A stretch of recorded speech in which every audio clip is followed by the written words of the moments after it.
continuing our notes 3.4. We're on the back. For these 4 problems, we're going to find all zeros of the function. We're going to write the polynomial as a product of linear factors. And we're going to use our factorization to determine the x-intercepts of the graph of the function.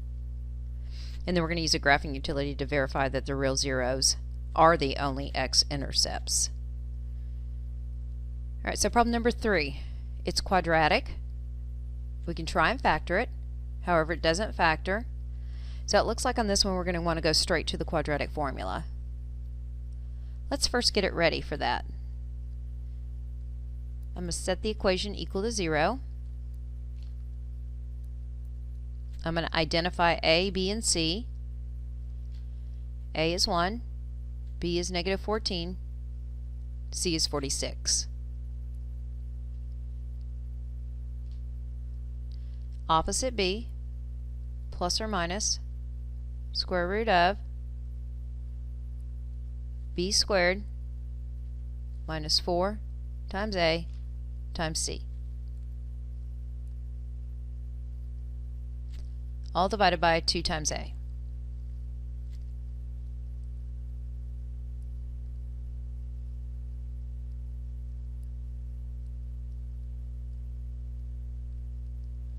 Our time is going to be spent here under the radical simplifying. To save time, this is 196 minus, I think it was 184. So that's 12. At least it's positive, so we know our solutions are all real solutions. Had it been a negative underneath here, we would have had 2 imaginary solutions, meaning the graph of this parabola would never cut through the x-axis. However, because we're going to get 2 real zeros, this parabola must be cutting through the x-axis. We want to simplify. Square root of 12 is 4 times 3, or excuse me, 12 is 4 times 3. Square root of 4 will come out as a 2, so 2 radical 3. Of course, we can simplify that further. 2 will divide into all terms. 2 divides out, leaving 1. 2 divides out, leaving 7. 2 divides out of this 2, leaving 1. The cleanup is x equals 7 plus or minus radical 3.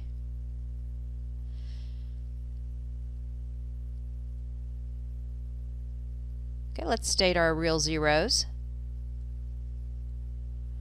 Excuse me, let's just state, I'm going to scratch that off. Let's just state our zeros, because at some point we might have some imaginary zeros, so we're just going to list it as zeros. But we do know they're both real. X equals, get back there, 7 minus radical 3, and x equals 7 plus radical 3. The factorization, f of x equals, taking both these zeros and putting them in factors, linear factors. Think about taking both these terms and moving them to the other side. So the result in the factor would be x minus 7 plus radical 3 times this also, move both terms to the other side, would contribute to us having the factor x minus 7 minus radical 3. Alright, it was a quadratic equation. We should have 2 linear factors. We do have linear factors. Remember, linear means the highest exponent on the variable is 1. Okay, notice that we have 2 real zeros. Neither one of these zeros have an I in it, so we have 2 x-intercepts. You might want to just make a note of that too. 2 x-intercepts.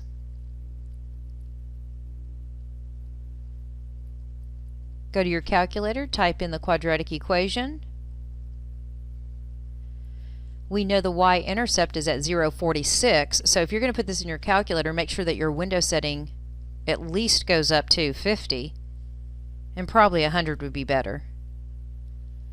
Okay, these 2 values right here, if you were to calculate 7 minus radical 3 on the calculator to get a decimal to help you understand where the x-intercepts are, that decimal is 5.27.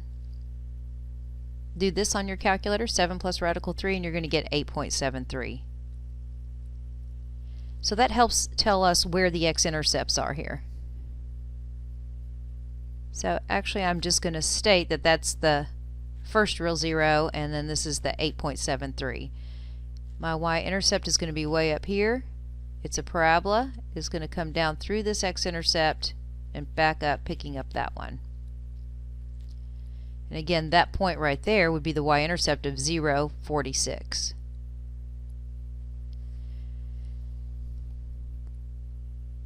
Alright, I better pick up the pace. Let's look at example 4.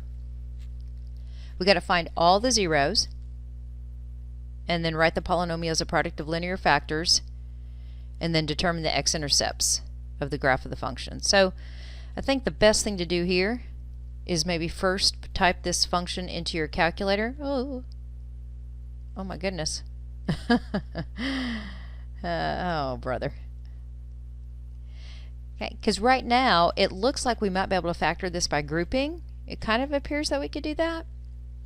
Okay, otherwise I'm going to have to, list all the possible rational zeros and go through synthetic division to get down to a quadratic factor that I could either factor or use quadratic formula with. But I'm thinking this is going to factor by grouping, so instead of doing the whole possible rational zeros in synthetic division, I'm going to go with factoring by grouping. But I do want to look at a graph. If you sketch this, if you type this equation into the calculator, you're going to get a y-intercept of 0, negative 12. Remember where I'm getting that from. X goes to 0 in all these terms.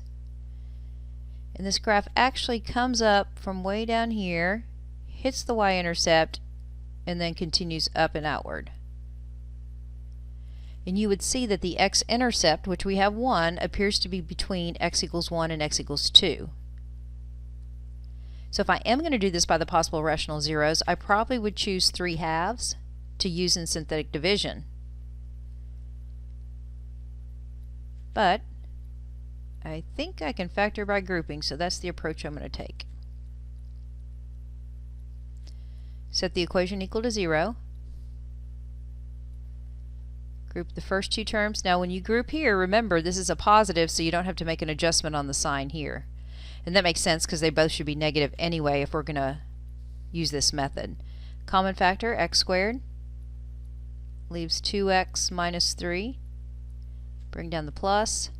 4 is the common factor here, leaving 2x minus 3. Don't forget about your equal 0. Let's complete at least this part of factoring by grouping. Pull out the common factor of 2x minus 3 from both terms, leaving x squared plus 4. Okay, we want to find the 0, so we're going to set each factor equal to 0 and solve. Add 3, divide by 2. My work here verifies what I saw here, that it appeared that I had an x-intercept of 3/2. And because I only have one x-intercept, these other two solutions, zeros, must be imaginary. So move over the 4, and that's going to be negative 4. If you extract the roots,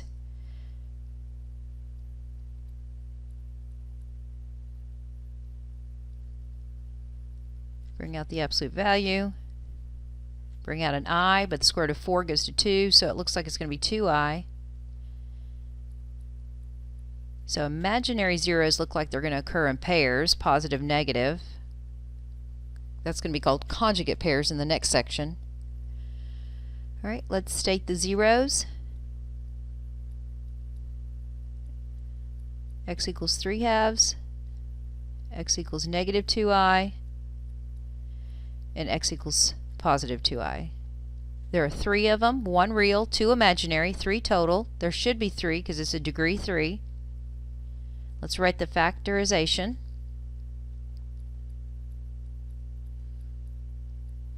So this 0 comes from the factor of x minus 3/2, etc.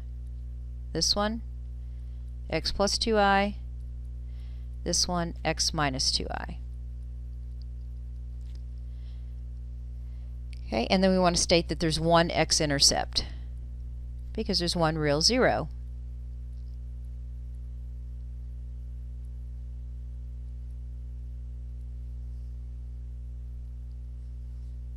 All right, 2 down, 2 to go. Let's look at example 5. Let's find the real zeros.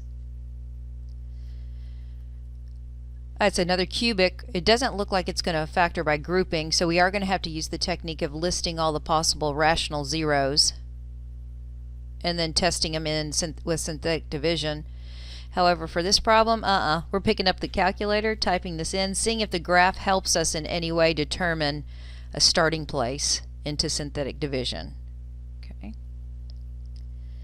Well, you might see that the y-intercept is 87, so I'm just going to say that this height is 87.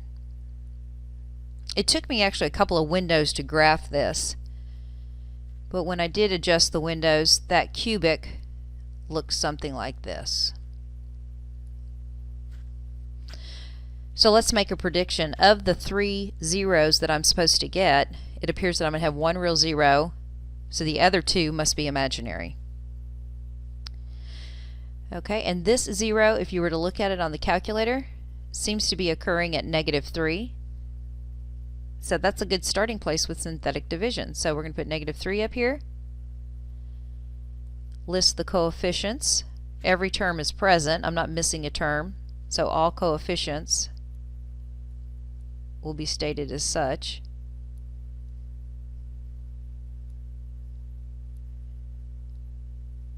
Product is -3, the sum is -10, the product is +30, the sum is 29, the product will be -87, so it's a good thing we end up with 0. Remember, this is third degree. These are the coefficients of the third degree. These must be the coefficients of the second degree factor. That's n equals 2. Okay, let's go ahead and take these coefficients and turn these back into a quadratic. To find the other 2 solutions, since I found 1 real solution, the other 2 must be imaginary. This doesn't factor, so we're going to have to use quadratic formula. A is 1, B is -10, and C is 29. Opposite B, plus or minus, that's going to give us our conjugate pair. B squared minus 4AC. All over 2a.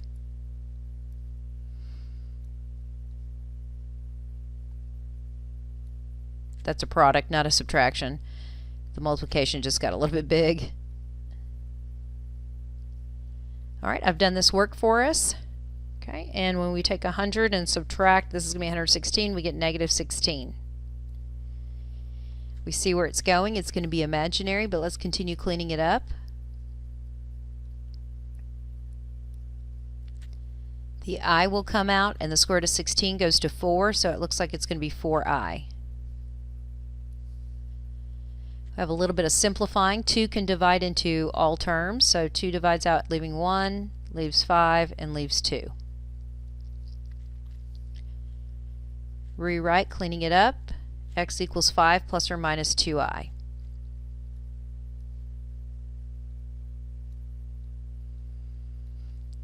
The 3 zeros, x equals -3, x equals 5 minus 2i, and x is going to equal 5 plus 2i.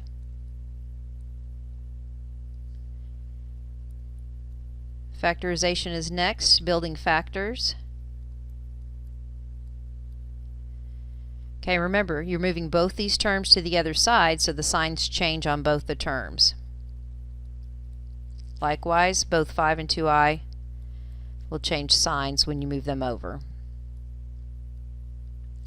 3 linear factors, because it's a cubic. 1 real 0, 2 imaginary zeros, so they want us to state how many x-intercepts. Well, 1 x-intercept, because I only have 1 real 0. That's the point of this lesson. Alright, one last example. Hang in there. I know it's running long. Notice that this function is a 5th degree function. So I can't factor by grouping. So for this one, we'd have to actually list the possible rational zeros. Okay, and then try all those different zeros in synthetic division to see which one gives us a zero remainder, but we're going to use the graph to help us with this one.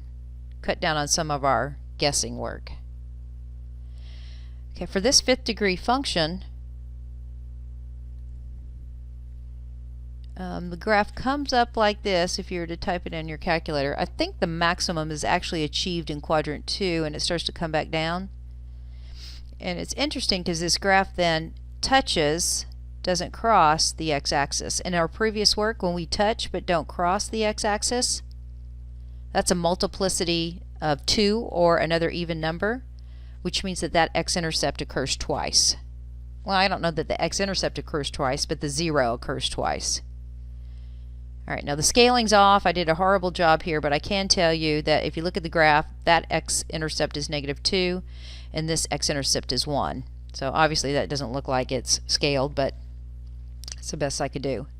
If you're interested in the window setting, if you were to type that into your calculator, these were my x's, and these are the y's I set to get this graph.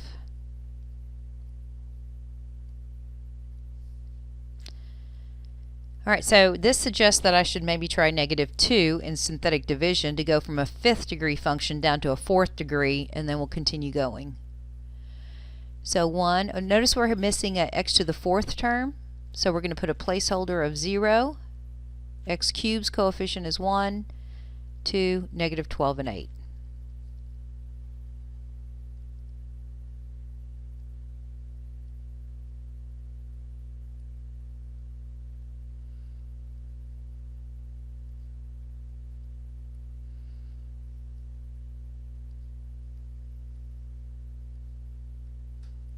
Alright, with no little minor mistakes, we should end up with a remainder of 0. Remember, this is the 5th degree coefficients. These are the 4th degree coefficients. Well, I'm not able to use quadratic formula on a 4th degree function. I could try and factor by grouping, or excuse me, no I can't. I need a cubic. No, I got to keep doing synthetic division. So I'm going to come over here and notice the double root that we have. So I'm going to use x equals 1 2 times, 2 synthetic divisions to go down to a quadratic. So picking up where we left off, the 4th degree coefficients from the previous work we did.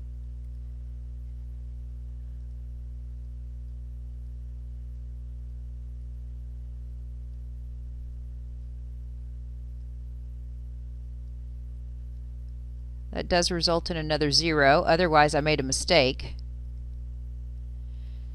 Alright, so these are the coefficients of the 3rd degree quotient. It looks like if I made those all coefficients and turn this back into a cubic, looks like I could factor by grouping, but you know what? I'm going to continue and use the other 1. I'm using 1 twice because it's a double root. I'm going to get down to the quadratic. Maybe that'll factor and I can avoid quadratic formula.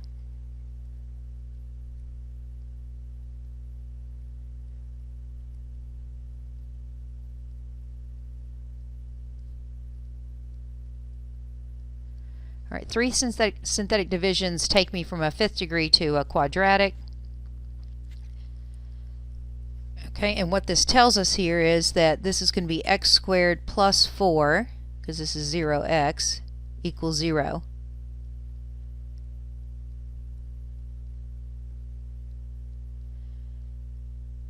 I think we've seen this before. This is going to be what, 2i? There's our conjugate pair for the imaginary solutions. Okay, so let's state the zeros. I think we had -2, and then we had x equals 1 twice. You could either list it twice or denote that it's a double 0.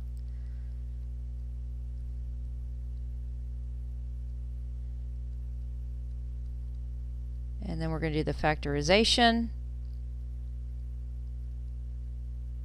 I hope they were all f of x's. I don't know if I ever changed the name to a different letter.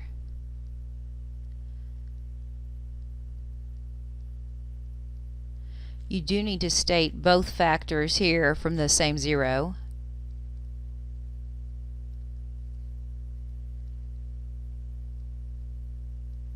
Alright, it's a fifth degree function. We have 5 linear factors.